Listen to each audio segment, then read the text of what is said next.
Thanks everyone for joining the Ella Project for our latest music business and advocacy and all sorts of other things conversation with our new friend Larry Batiste, who's had an amazing career in music, songwriting, production, performing, education, advocacy, and just continuing to be a great voice for musicians and the music economy and continuing to keep this thing going.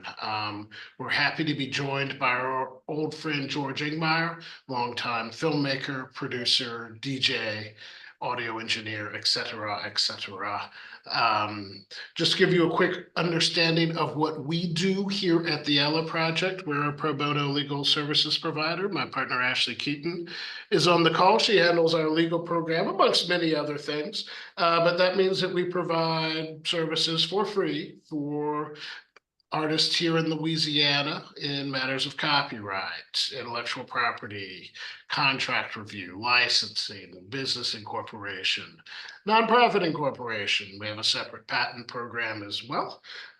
Those are all services you can find at our website at elanola.org. For those joining us live, we have our Crescendo program going on right now, which is a 7-week music business education class that we do with Lou Hill and Bree Whetstone.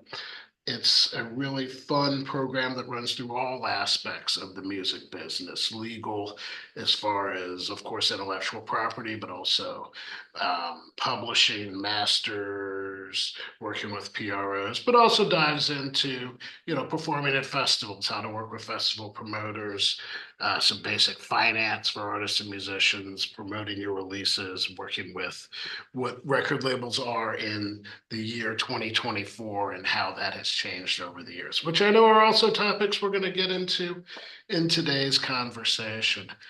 So what I'm going to do is get out of the way and let George and Larry take it from here, because I know they've got some great stuff to share with us. George and Larry, welcome, and thank you all so much for joining us today.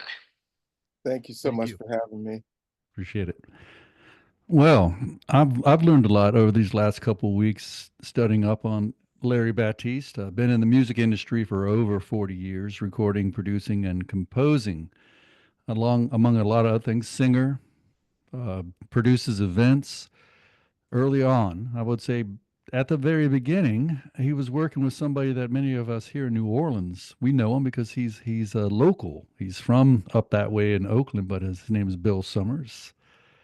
Uh, Larry's worked with Whitney Houston, Michael Bolton, the Dazz Band, Natalie Cole, Al Jarreau, Patty Austin, the Stylistics, Huey Lewis and the News, Ladisi, Michael, or Mickey Thomas, Pete Townsend, Stevie Wonder.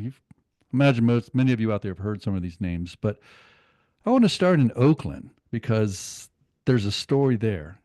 So, Larry, thank you for joining us, and just let's begin at at what life was like growing up, like musically, culturally, and just even economically in Oakland.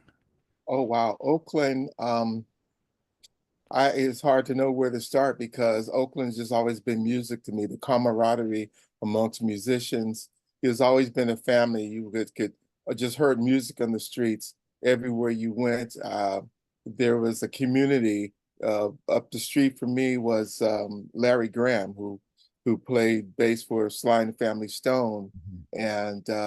and and members of all types of group. We went to school with Tony. I've mentored some of those guys, and there was In Vogue. There was Thomas McElroy who got Tony their deal. There was all just music, and we all supported one another. We kind of all hung out. I remember when Graham Sister Station started, and that's the offshoot of that's Larry Graham from Sly Stone started this group. I remember being in high school, and in those days I played trombone, and my music partner Clay Tobin Richardson, he played sax, and we all sang too. And so we was original members of that group, but we were too young to tour, so we had to not participate. But it was just music. A lot of people like just jamming and writing songs together and really supporting one another. It was pretty strong culture. And you had a musician in your, at least one musician in your family, I believe, an uncle, a saxophone player. Well, actually, yeah. Wow, you really did your research there, because not a lot of people know that I had an uncle who played saxophone. He played in Count Basie and Duke Ellington in those groups, and I think that's how I really started getting the music bug in my house, because I'm the only one in my immediate family that plays music. But when I was 7 years old, he passed away, and my aunt didn't want anything of his many music in the house, because she believed that music was the cause of his alcoholism, because Mhm. that's he became an alcoholic, and that's how he passed away. And she said, "Oh, music is evil, so I want to give everything away." So we got the piano, and Mhm. the piano stayed in our garage for a while, and then became like the clothes rack, you know. And and as I started to go through life experiences as a kid, I would retreat to this garage and this piano, Mhm. and peel things off of and go, wait a minute. This became my medicine, my best friend. I started playing one note and going, wait a minute, another note. Oh, this note sounds good with this. Next thing you know, I'm playing three notes and it was a chord. And well, this chord sounds good when I move to this chord. And so as a kid, when I would have my experiences, I would retreat to this piano, and I would kind of like document that experience in that song. And so that's how I became a songwriter. And the songs weren't all that great, but it was my medicine. So that then I could go out into the world and do my thing. So yes, I think that's how the songwriting thing started. Well, not to jump ahead, but for a second, you're talking about going to the instrument with your experiences, and I think that's a key element in how you would mentor someone to write music, right? Is like Yeah. you don't write about things you don't know about or you haven't felt, or you won't be as good. It won't be as good of a song. Oh, absolutely. I think everything, it's not till later their music becomes a business, but I think in the beginning, for most people, uh, Hmm. music is organic, and it is healing.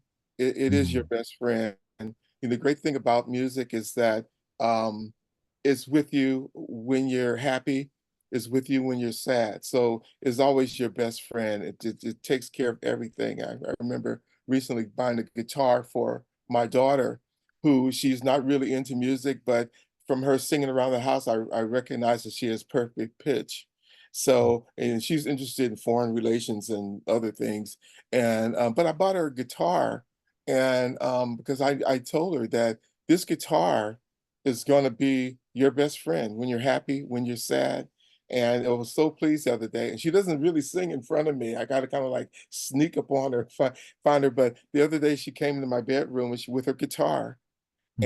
and I figured if she has perfect pitch, she could go to YouTube, and she came to my room and she started playing Blackbird on the guitar. Wow. And so I mean, this just awesome experience. So that's what music has always been. Well, even when you were just figuring things out as a songwriter, you were in 12th grade when you formed a publishing company, I believe, right? With your Yes, partner? yes, yes. Well, That's we're trying to figure out, in the 12th grade, you're trying to figure out what you're going to do. mhm, You're going to go to college, you're going to do this. What are you going to do? And so, of course, I knew it was going to be music, because music had been with me my whole life. But what we couldn't figure out why some of our favorite musicians were starving. So we said, okay, mhm. who's making money in the music business? And we realized it was the producers, it was the songwriters, it was the publishers. So we go, okay, we need to start a publishing company and start songwriting. And so that's what we did. We started a publishing company, my music partner and I. We started a publishing company in the 12th grade. So we realized, okay, we need to talk to somebody who knows what they're doing. So we sought out a lawyer. And so there was a guy named Jeffrey Grobart. And at that time, he represented all the big acts in the 70s when we were growing up. So in our area, it was Janis Joplin, it was Santana, it was all the groups of our day, and he represented all of them, Fleetwood Mac, people like that. And so I made an appointment to go see him. And I, put on my husky voice and, act like I was an adult and, made an appointment. And when we walked in, two little black kids in the 12th grade, I had my little briefcase. Yeah, of course, it was empty, but I had a briefcase. I saved up $125 and I went in to talk to this attorney. And when he saw us walked in, he just looked up and go, "Okay, so you're Larry Batiste?" And he kind of chuckled because he thought I was an adult. And he said, "Come on, come on, come on in." And he sat down and he gave us his whole day. He called the Texas secretary and says, "Hey, look, put everything on hold. I'm going to talk to these guys." And so he spent the day talking to us about publishing contracts, what should be in them. And then he took us to lunch and came back in the afternoon and finished it off. So at the end of the day, I'm saying, "Okay, well, how much do I owe you? That was awesome." And he says, "No, no, no. I can see you guys are really going places. Just bring if something comes to me, comes to you, let me look at it, let me review it before you sign it, that kind of thing." And so I said, "No, no, no, sir. We're prepared." When 125 was burning my pocket. So I said, "No, we're prepared to pay you." He said, "Are you sure?" I go, "Yeah." He said, "Okay, 7 hours times $375." So of course, I had to clear my throat and take all that back, So, but that really let me know he became my very first mentor on the business side because then that I think that's why mentoring is so near and dear to my heart because you start from somewhere. You don't know all this stuff. So that he just took me under his wings and for the next year he read everything and explained everything to me. So I had him as a business mentor.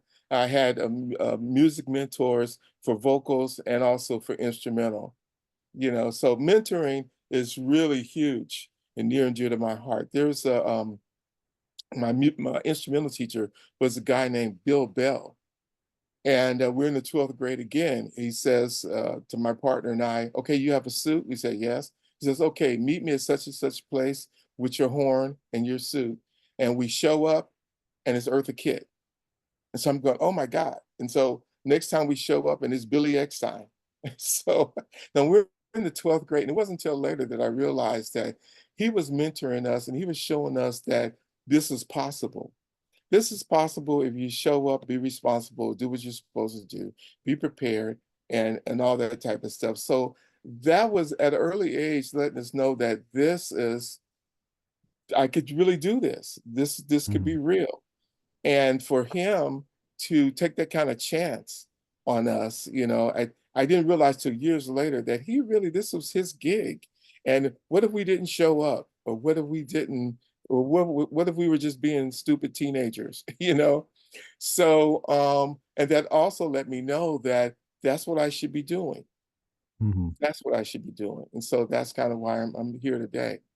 Would you say that I can speak from experience being a teacher over at NOCA, a arts program or art school here in the city?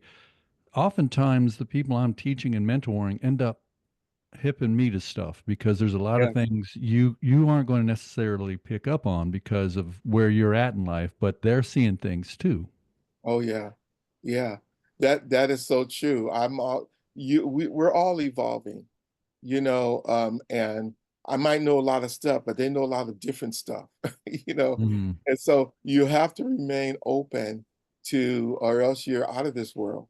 You you Mhm. you won't make it. Um, I realized that you never reach the top. Once you reach the top, there's nowhere to go but down. So you have to keep evolving. And so Sure. I learned so much from my students and from my kids, and I really treasure it. So you came along before the internet was a way to get your music out. Hmm. Yeah. And but now you understand that enough to make use of it. I'm curious about how you've had to evolve with that because, the way music is distributed now is very different than the way Yes. it was distributed when you first started recording. Yeah, that's another part of evolving and having to adapt. At first I had a problem with them going like, when my daughter started college and she was telling me, "Oh, Dad, I don't buy any music. I'm going, what? What do you mean? What are you saying, dear child?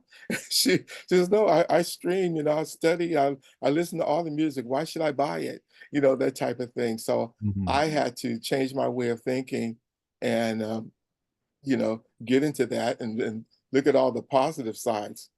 Sure. There's no positive sides in terms of money, you know, per se, Yeah.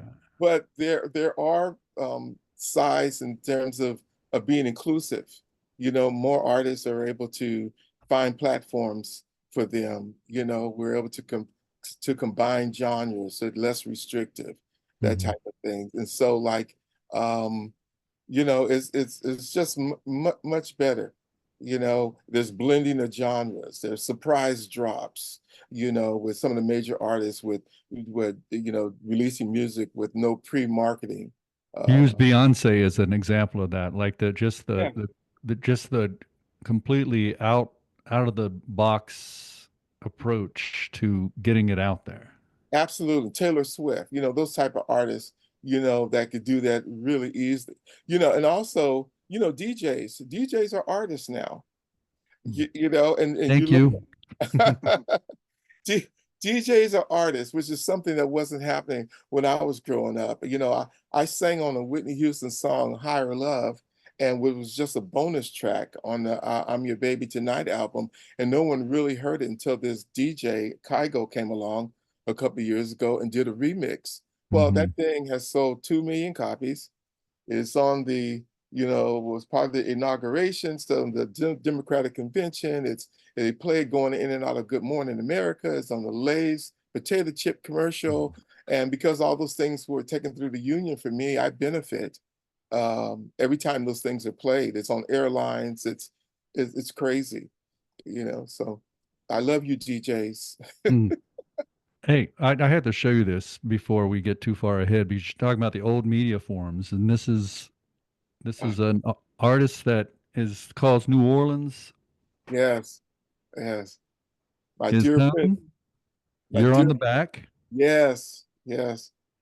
so My dear friend Bill Summers. And wow, what a blessing that was. He came to us. He was out of he played percussion with the Herbie Hancock band, which was part of mm, the Headhunters.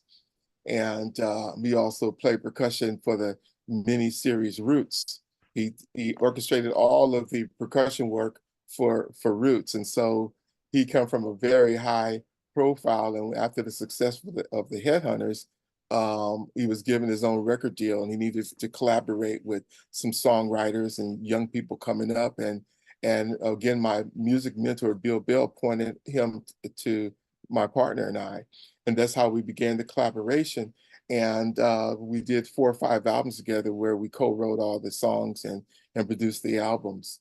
And mm. so, yeah, Bill Summers is near and dear to my heart and allowed us to have our very first top 10 Billboard hit, Call It What You Want, from that He was album. playing saxophone on the And he was playing I saxophone saw the too. video on Soul Train with all y'all, and you Yeah. were and I was looking for him on percussion, and I was like, I don't see him on percussion. And then when the band is introduced at the Hmm. end, I'm like, lo and behold, he was Yeah. Yeah, he just wanted to do something different, He wanted to, everybody knows him as a percussionist, but he also sure. plays saxophone. So he just wanted to show that side. You mentioned collaboration, and I think that I, we have the ability now to make our music on a laptop in our bedroom, and some of that can be great music, but you sometimes, because of the easiness of how you can make things on your own, you're not put in a position where you're collaborating. Because how do you find that middle ground where you're able to do it yourself, but you got to still go out there and Yeah, make I things? prefer, I'm old school. I prefer to be in a room with people, writing. During the pandemic, we are kind of forced to write on Zoom, but it never was quite Mm-mm. it didn't hit it. We had to be in the same room together to vibe off of one another to that whole thing. That's just how I grew up. And so I still pretty much write that way. I produce records. I'm pretty busy with that. and I try to find situations where I am in the room with people making music, and that's how I prefer to do it. So, but I am collaborating a lot, pretty much with everybody that I work with. Um, Mhm. yeah, You said, and I think I get it right. It's a Your network is your net worth. yes, yes, it really is. What is that? Well, it's powerful to be able to pick up the phone and make something happen. You know, I'm kind of a resource person. I'm an encourager, and someone called me, they need something, they're looking for a young singer, they're looking for this or whatever. And I'm really happy to be able to pick up the phone and go, oh, maybe I could connect you with this person. It's kind of like our friend Mike Kappas is, who connected me with the Ella Project. You Hmm. know, he's kind of a great resource person because of his wide vast of network and experiences. Hmm. And to be able to do that is really powerful. To make things happen for people, to be that kind of resource. And so your network is your net worth, you know. Well, and we're kind of, I think, under the illusion that because we can reach out on some level just online that we got it figured out, but there's still something about showing up. You've spoken about volunteering and getting Yeah, out there and doing stuff. Even you may not even think that you're up to the task, but you have to be out there in front of people. You can't just be in this virtual place. absolutely. You know, you have to show up. I was doing an interview last week, and the kid asked me, what's your brand? How do you brand yourself? That kind of thing. And, I don't have a manager. I don't have a publicist. I don't, Hmm. my brand is my character. Hmm. My brand is that people call me and I'm going to show up and do exactly what I said I was going to do. Hmm. That's the brand there, that people can count on you to show up, Hmm. to do exactly what you said you're going to do. And and that is maybe old school, but that really, I think it works through as a thread that runs through all generations in terms of making things happen. Hmm. Now you have a recently published book, which I've been reading through, The Art and Business of Songwriting. You lead off with art, right? Yeah, We yes, yeah, that seems to be, you have to get that right before you yeah, make it a business. yes, absolutely. Absolutely. Art is first of all, in writing a book, you trying to figure out, who's your audience. So I just want to make a book that was both a guide for beginners and professionals. It's not a heavy, theory book. And when it first started, I was talking to a friend of mine, and he says to me, "You should write a book on songwriting." And I'm going, "Well, why should I write a book? There's so many books out there. It's not rocket science. Why does somebody need to write my book?" He said, "Well, maybe you should teach." And maybe you can find out what's you can be relevant to kids and what they're getting hung up on now. So he kept on and on and on. So just to shut him up, I'm going, yeah, yeah, yeah, I'll Mm. teach. But the very next day, the head of the department of San Francisco State University called me. He says, I hear you're interested in writing a book. I mean, not writing a book, but interested in teaching." And so I said, "I am." She said, "Yeah, well, John Bennett told me so, just to save face." I said, "Yeah, I am." So she said, "Why don't you come in and talk to me?" And so now I'm getting nervous because I've been an entrepreneur all my life. I've never had a 9 to 5 job, that type of thing. So I tell my wife, I said, "I need to write a resume." She says, "Oh my gosh, I'm trying to remember everything I've done." So Mhm. I make an appointment with this lady and I put my resume down. She says, "What is this?" I'm going, "Well, it's my resume." She says, "Well, I don't need this. I already Googled you. Just what do you want to teach and when you want to start?" And so off the top of my head, I said, "The art and business of songwriting." God just gave me that.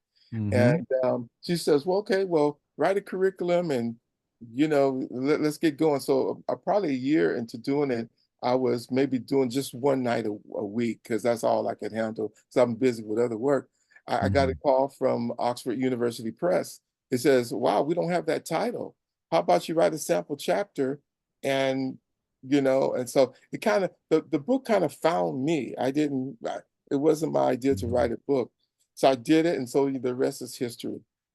Well, I would say it's easy to read.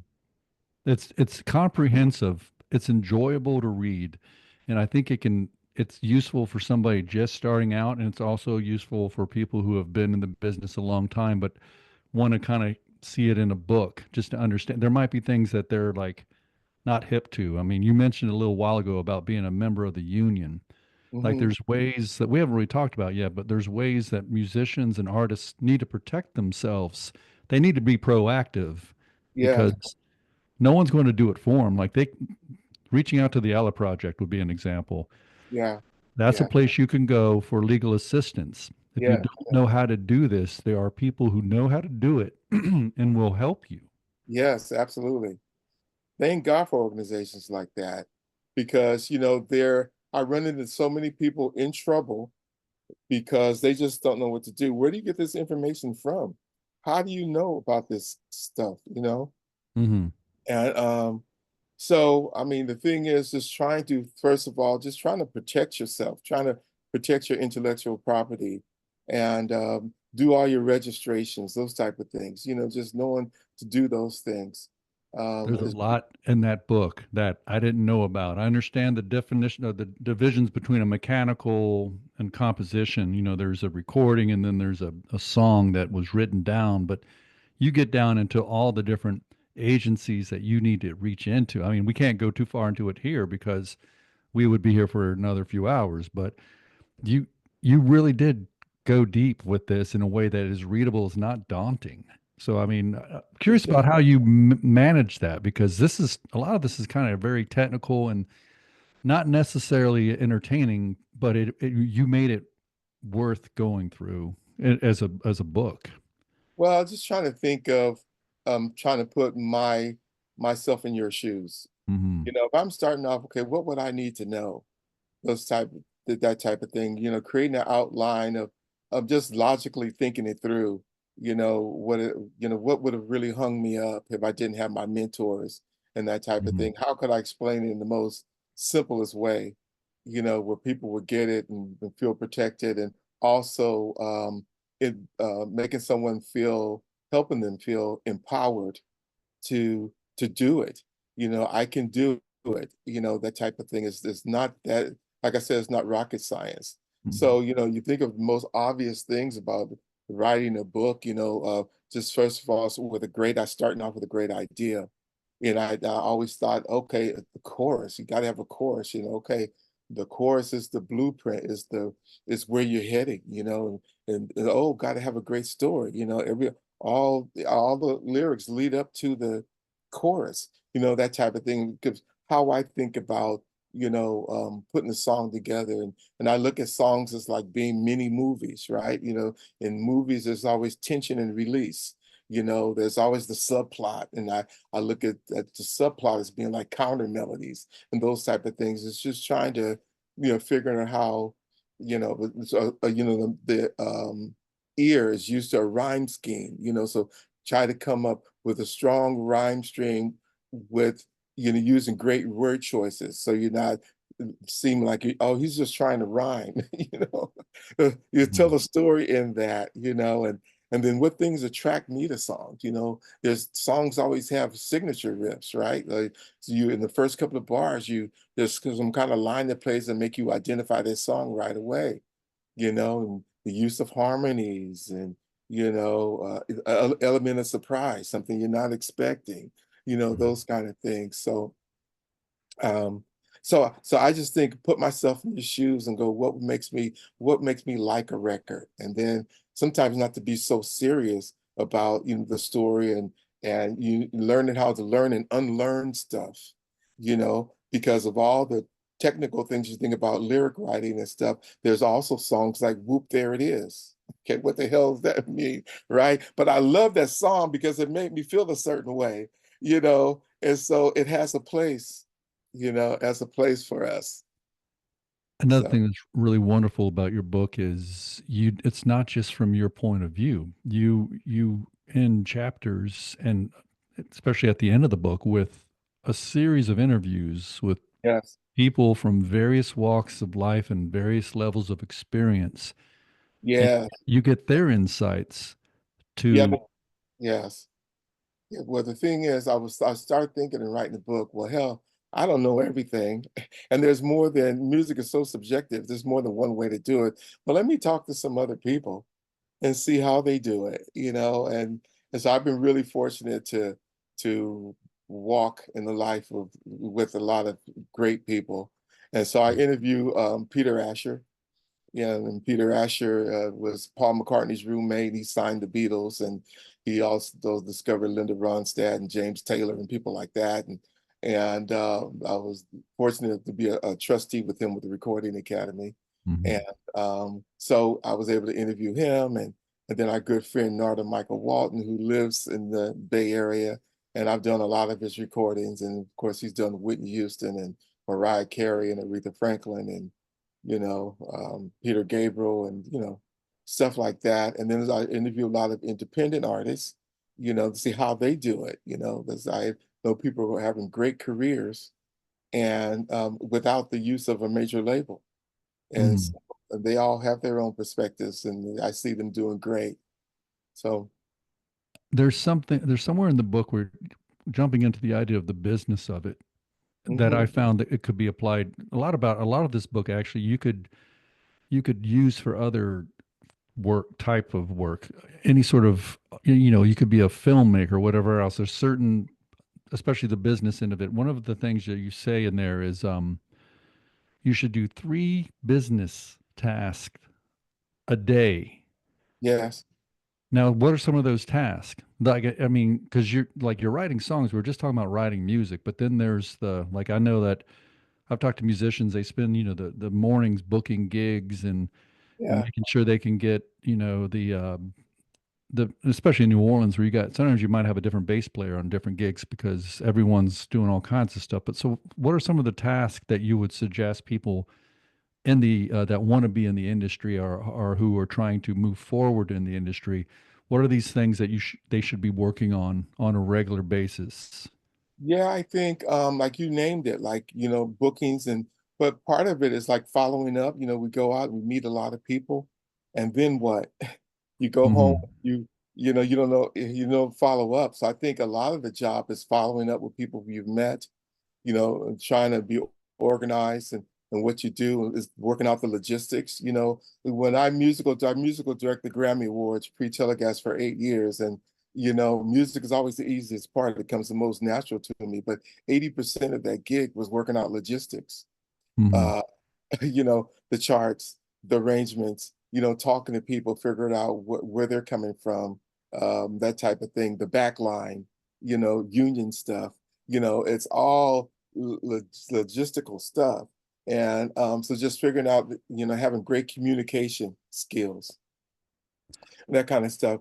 And so, I mean, those are tasks, following up, um, working out the logistics, um, and also, being innovative in how you do that, having great people skills, collaboration skills, mentoring skills when you meet people along the way that could possibly help you and be a great resource to you, checking on them, is all about really and being innovative in that, taking action, you know, Hmm. figuring out who your audience is, what is your niche, who are you speaking to, those type of things. And so And did you? I think I got this out of the book. Dreams are not goals. Does that ring a bell? yeah, yeah, yeah, dreams, Dreams yeah, I forgot how I put that, but dreams are not goals. I mean, when I read it, I thought of it as like you can have these. A lot of times, there's these. You have these visionary ideas, but once you have it, you have something of a responsibility to. it's about taking action. Mm-hmm. You have a dream. Okay, great. That's a great idea. Of course, we have a lot of dreams that we just don't have time to fulfill. But it's like, taking the time to see what you're going to do. And I think everyone has to be great. You have to be an expert at something, right? And so what are you going to be an expert at? And then, go from there. But how to take action. What are the steps I need to make this dream happen? Mm-hmm. What's my team? What's needed?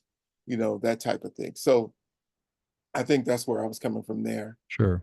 Mhm. N- There's a section of the book where it talks about a way of life, the first year plan, where you have prepare, act, join, walk the walk, and Mhm. thrive.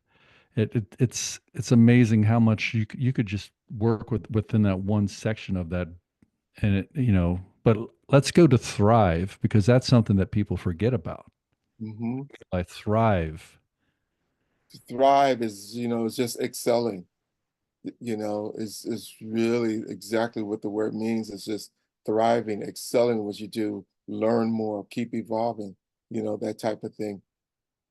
Um, I had a thought, I just lost it. But No, but well, prepare too. I mean, that's the beginning of it. Like, what are some of the things you're doing in the preparation stage? yeah, what I'm doing to prepare is like figuring out, like, I work with a lot of artists. And right now I'm producing a blues harmonica legend out of Chicago named Billy Branch. And Hmm. so, okay, I started doing that gig. The first thing I do is listen to all of his old stuff. Okay, he's also a vocalist. So I listen to his range. So if I'm arranging music and I'm writing songs or whatever, I make sure that I'm going to prepare and write something that's in his vocal range. So I don't give him something that's, oh man, I can't do that. I can't. So I'm also looking for a positive feedback on that. Oh, that's right in my range. Yeah, because I studied your range. Yes. And then he's doing a duet with a lady named Shamikia Copeland, who's like the Hmm. #1 blues artist. Johnny in Copeland's daughter. Yeah. yeah, exactly. Yeah. Okay, so I took a look at her music. I studied her range. So I'm going, okay, I have to come up with melodies that are in both his range and her range. So she's not intimidated and so she could go, oh yes, I could, that's right in my wheelhouse. Hmm. So it's things you do in preparation to get those kind of results. And yeah, that's kind of what you do. That's the main part of my prep, is to make sure I'm in the ballpark, or at least in the parking lot. Yeah. Well, in the book, you talk about writing songs and knowing, like, when you're trying to get those songs placed, we got to talk a little bit about song placement, but you don't just bring anything to who you want to pick up the song, because you got to know what they're interested in, what fits. Like Alan Toussaint wrote songs for Irma Thomas, because Yeah. Uh-huh. specifically because he knew what would work for her voice and also for her. But when you're writing for the hope that you're going to get, picked up by some major artist, you have to Yeah. think about that. Yeah, that's part of the prep as well. Trying to know who you're going to pitch your song to, and being a great listener. Hmm. You might meet a producer, you might meet an artist. They might not want to do the same album that they did previously. Well, what are you trying to achieve now? So besides knowing them, knowing what their ranges are, knowing what they're trying to say Hmm. is really important. There's a group from around here called the Whispers, right? The famous R&B singing group. Well, they don't like to beg, right? They're not going to say, "Baby, baby, please, I'm on my knees," blah blah. You know what I mean? They're not going there.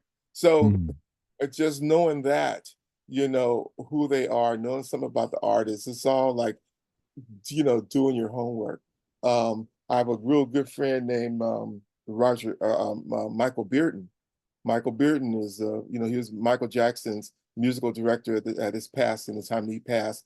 He's currently Lady Gaga's musical director. He also does soundtrack work. And he was telling me, hey, you know, if the music supervisor asks you for a peanut butter sandwich, don't give him a steak. you know it's like, because most people try to show, oh, what I could do or whatever. No, no, no, I just want the peanut butter sandwich. Hmm. You got to listen and find out what they might be looking for, music for the chase scene, or they might be looking for the romantic thing. So listen to what people are actually looking for, and just present them that. They'll get a chance to taste your steak later. If you got to get through the peanut butter sandwich first. Sure. Well, I have a couple more minutes, but I want to go back to business for a second. And this was a question I just came up with before we started. When it comes to doing any sort of business, is when do you know that you need to walk away from something versus continuing to try to make it work? Um, oh, well, just with something just sounds crazy. If it sounds like, they don't have the budget, or you trying to feel like they don't do good business, that type of stuff, that they're don't it doesn't feel like the same integrity Hmm. that that you have. You notice something about the character, they have a bad history, or it just don't work. And I try to be polite in all situations. If it's a budgetary thing, it's more like, well, you need this, and come to me when it's better. This is what I could do for this, or that type of thing. And sometimes, I'm at an age now where I just want to do things. It's really not about the budget. If I feel like it's a great project, then I invest and go, yeah, I want to do this and make it happen, especially if it's for a good cause. But in Hmm. terms of walking away, I just don't want to be involved in anything crazy. So I'm pretty good at detecting if it's going to be nuts. And Hmm. try to stay away from it. Now, my last question is actually mentioned in the uh, the write up on the website about our talk, and it's how can musicians and advocates work to improve the rights and quality of lives of musicians? Like, how can musicians fight for themselves and those around the musicians make a better life for them? Because it's still like in New Orleans, musicians are working for the pay they were receiving in the 80s to this day, and we have a talent pool unlike anywhere else in the world, Yeah, but there's this need to work for them to not have to struggle, because you don't have to struggle to be a good artist. I mean, yeah. that's so what can musicians and advocates do in order to make it better for them, which will make it better for everyone? Well, I think first of all, musicians kind of stuck together in terms of like realizing their value and their worth. We spent a lot of years learning to do what we do. So when we come up with a price for something, let's say it take us 30 minutes to do something. Well, you're not really paying us for our 30 minutes. You're paying us for our 30 years of experience. And that's why we're able to do it in 30 minutes, right? And so like, recognizing the value that you bring is going to be professional. It's going to be, all those type of things. So that's what you're really paying for. So I think if musicians learn to not undercut one another and say, okay, we're all singers. Well, when we go to do a background session or whatever, we're going to work for this rate.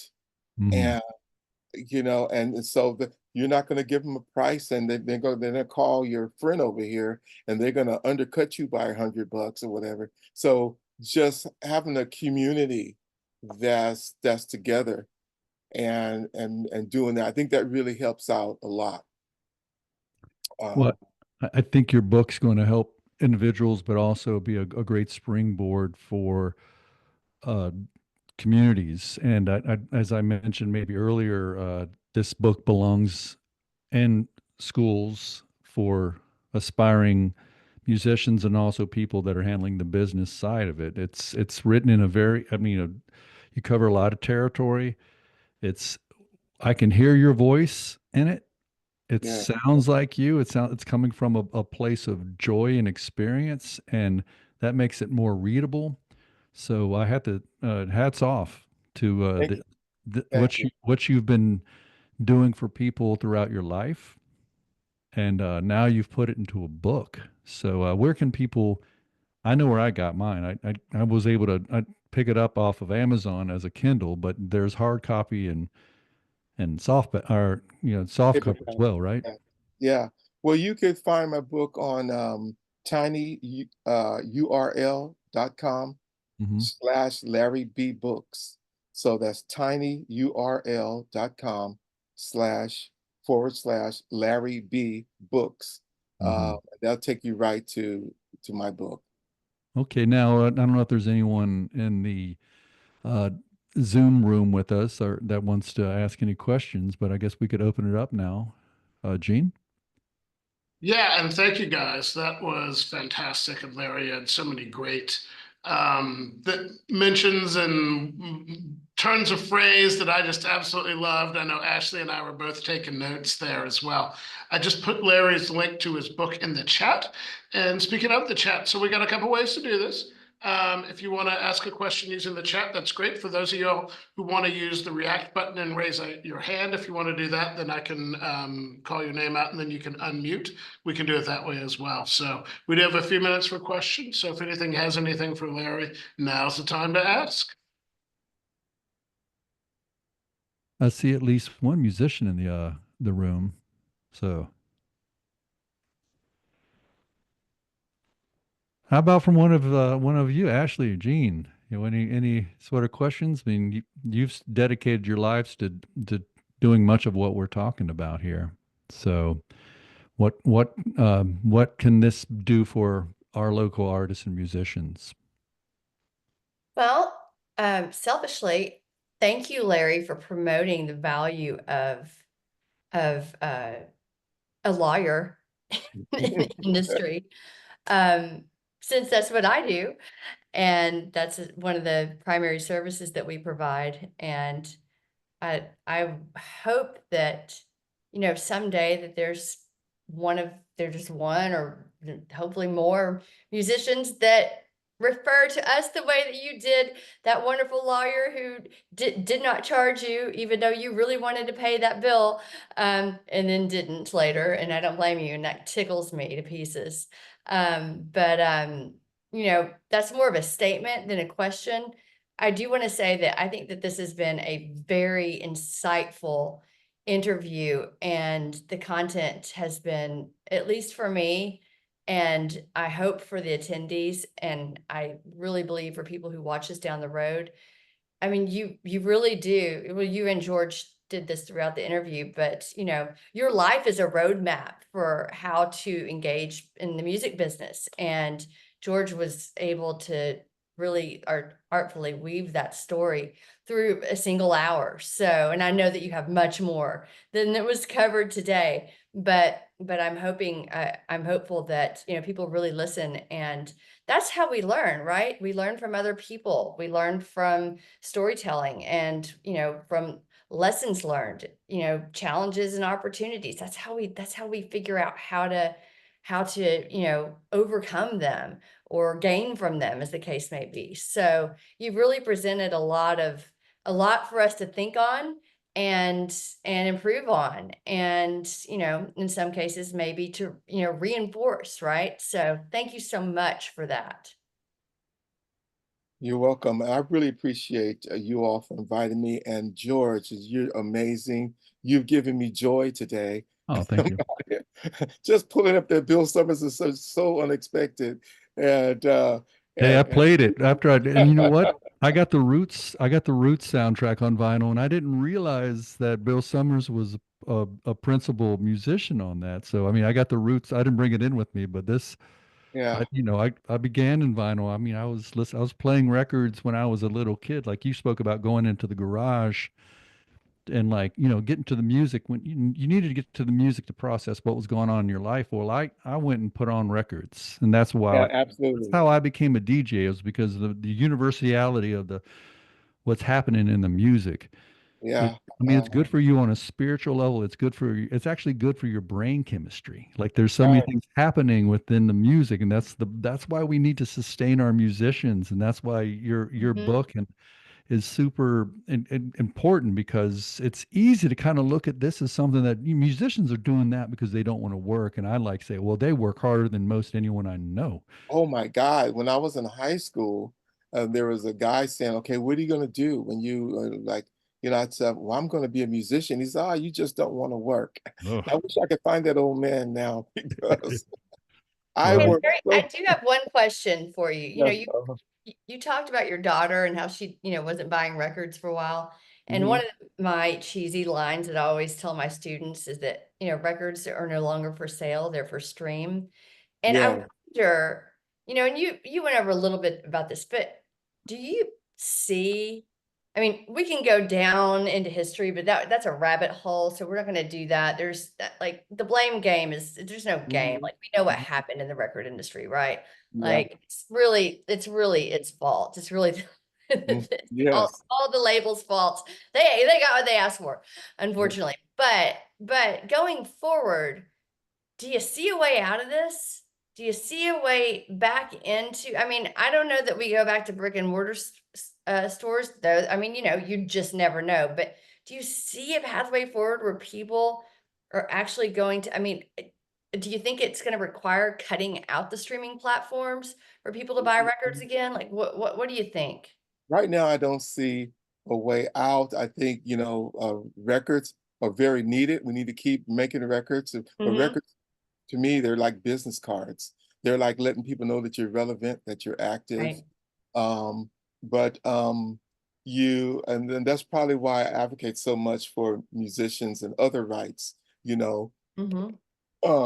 like we have with the Recording Academy, and we're fighting, well, I guess is the American Music Act, and Right.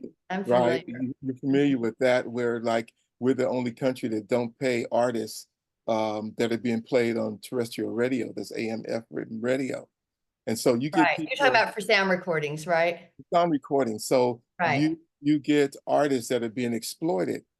Uh, Mhm.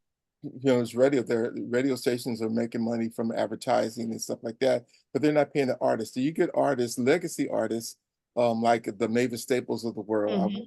Mavis, I work with Charlie Musselwhite and people like that who don't necessarily, Johnny Hooker Jr., who don't Mhm. necessarily write all their songs, but they're getting played, but not getting paid for their work. So it's things like that we're constantly fighting, and it's AI, you know. Oh, yeah. Well, I mean, that's a whole bag of worms. That's a But to whole your that's a point, whole nother but that's a to whole your nother point about the artists, one of the, an easy distinction I make, between musical compositions and sound recordings, and I think a lot of people do.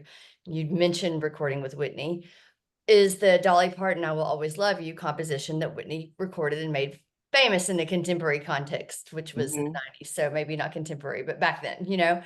And, one of the things that just enraged me is that when Whitney died, when she passed away, and, there were the news syndications that were copying the same segment, Yeah, featuring her funeral and playing "I Will Always Love You." And then there was this, like sort of interest in "I Will Always Love You" that was played on every radio station for a long time. And people don't understand that her estate didn't get a dime of that. Not a right, exactly. dime.